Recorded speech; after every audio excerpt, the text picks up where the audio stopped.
Remue ménage. Remue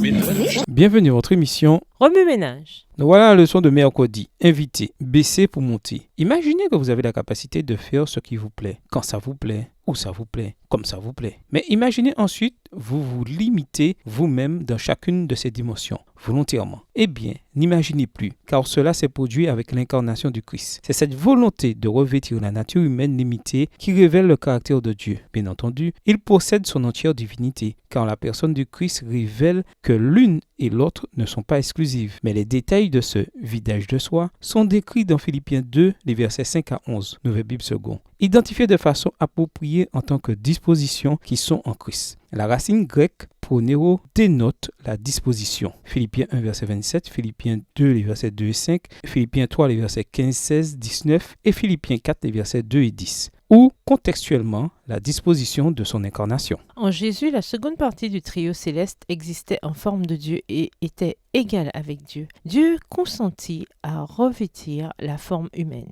Chose intéressante, le Christ aurait pu choisir n'importe quel niveau de la société humaine, mais il choisit la forme d'un serviteur. Ce serviteur aurait pu se contenter de s'acquitter de ses obligations légales, mais il vécut plutôt une vie juste jusqu'à la mort. Le Christ aurait pu choisir n'importe quelle forme de mort, mais il choisit de mourir sur la croix. Il ne s'agit pas ici d'une simple sémantique ou d'une éloquente poésie. Paul prend l'initiative d'expliquer que les disciples du Christ doivent avoir la même humilité, la même façon incarnée de vivre et la même attitude sacrificielle que Jésus. Cette mentalité constitue le fondement de son appel pour l'unité entre deux femmes impliquées dans le ministère. Philippiens 4, verset 2. Comment pouvons-nous, en tant que disciples, nous réclamer de nos droits et demander justice alors que notre Seigneur y a lui-même renoncé? En réponse au dépouillement personnel du Christ, Dieu le Père, la première personne de la divinité, exalte le Christ et lui donne le nom le plus élevé qui soit. Tout l'univers se prosterna finalement à ses pieds et confessa sa suprématie. En d'autres termes, alors que nous sommes appelés à l'obéissance et au sacrifice, Dieu qui est dans la position de faire ainsi,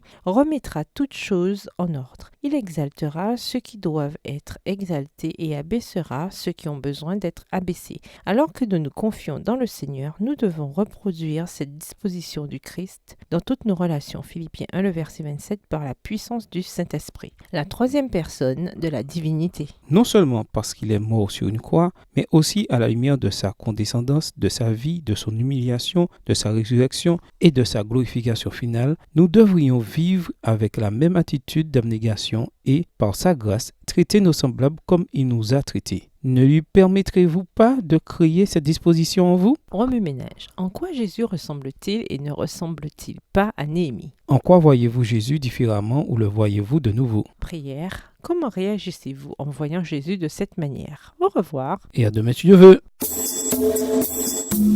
Remue ménage. Remue ménage.